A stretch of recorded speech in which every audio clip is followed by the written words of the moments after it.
If you're thinking about diversifying your income, you may be asking yourself, well, how do I diversify my income? It's actually pretty straightforward, and many of us already have multiple income streams. We just don't realize it. The goal of creating multiple income streams should be to maximize your potential in each category available to you. If you're just starting out, it really isn't reasonable to expect to generate tons of rental income. However, if you start maximizing your income generating potential through your primary salary, you will find yourself having excess income so you can reinvest to generate additional income streams. Remember, the average millionaire has 7 income streams. Hey everyone, this is Andy Hill with The College Investor, investing in personal finance for millennials. If you're new to the channel and like what you hear, please hit subscribe so you're ready when our next video comes out. Thanks. Okay, number 1, primary salary. For most people, their primary salary is their main income stream. In fact, most everyone starts this way.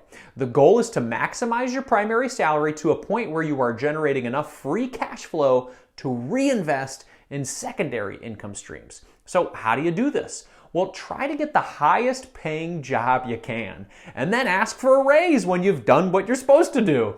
Utilize services such as Glassdoor.com to see how your salary competes with others in your same job. Some companies really force employees to leave to get a raise and then come back for another raise. This industry jumping promotional strategy is very common and could work for you.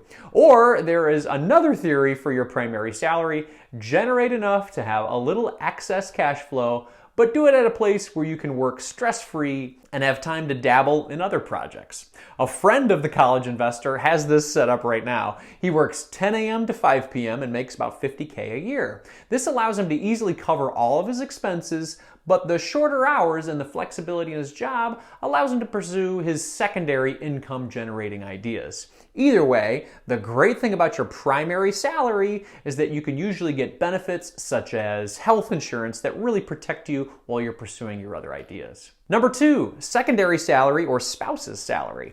No matter what venture you undertake in life, you need a team. We're firm believers in teamwork, even if it's just to bounce ideas off of or to have someone to tell you that you're off track. For many individuals, this person is their spouse, who also brings some income diversity to the table. Just like we mentioned above, if your spouse has income, try to maximize it. I would throw in some caution here. If your spouse works at the same company or in the same industry as you are not diversified. And should something happen, you could be in a world of hurt. Companies do go out of business and companies do lay off employees. There's nothing wrong with working together, but realize that you are not diversified and you should be trying to maximize other income streams as a result.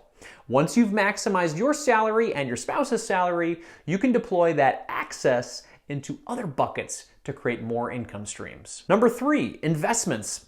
After employment, most individuals gain income diversification through investing. It's important to look at why we invest, because at some point, we plan on using this money for something. For most, it is saving for retirement, and the investing is done through vehicles such as the 401k or IRA.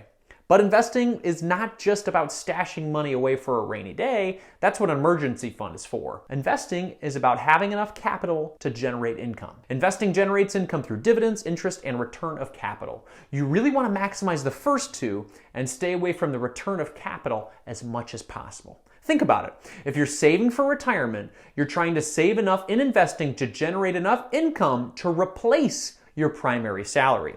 Let's take our friend's example we mentioned previously with the $50,000 a year income.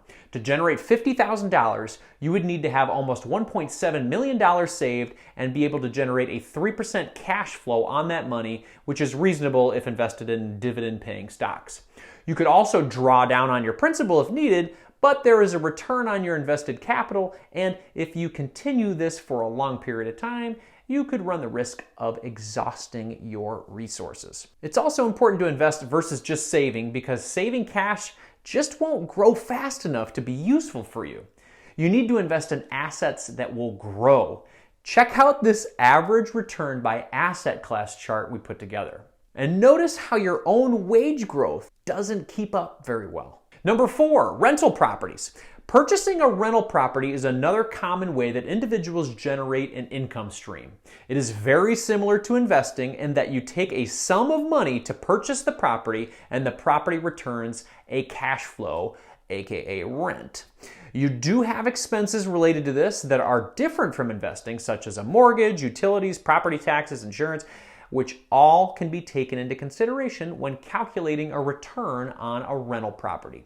The problem with rental properties is the initial capital outlay required to get started. Most people starting to diversify their income streams don't have a 20% down payment to purchase an income property. That's why this is usually something that's done later in life, almost like an advanced multiple income stream topic. However, there are ways to do this earlier, such as getting started with real estate crowdfunding. With real estate crowdfunding, you can become a limited owner in real estate for a smaller amount of money. It's a great way to get started with investing in real estate. We recommend the following at The College Investor.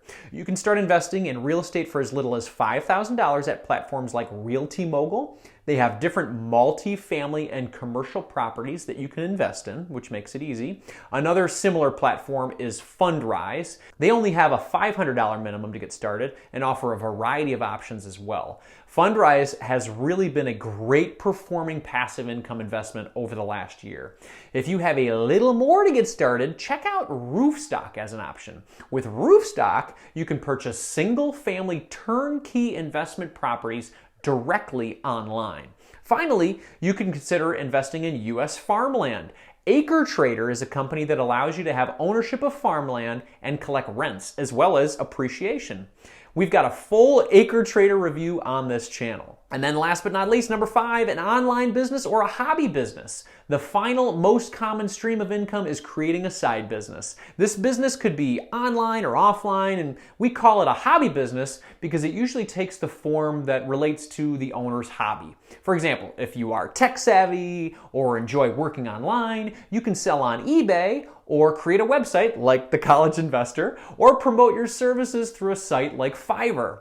Our friend Julie Berdinger sells Etsy printables to the tune of thousands of dollars per month, and she created an e-printables course to show you how to do it as well. We'll put the link for that course and Julie's success in our description for this video. In the end, you can diversify your income in a variety of ways. You can basically choose one of each from the categories above and create a very diversified income portfolio. The other point is that it's pretty easy to get started.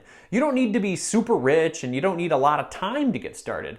To say it requires no time would be a lie, but you don't need to make anything we discussed your entire life.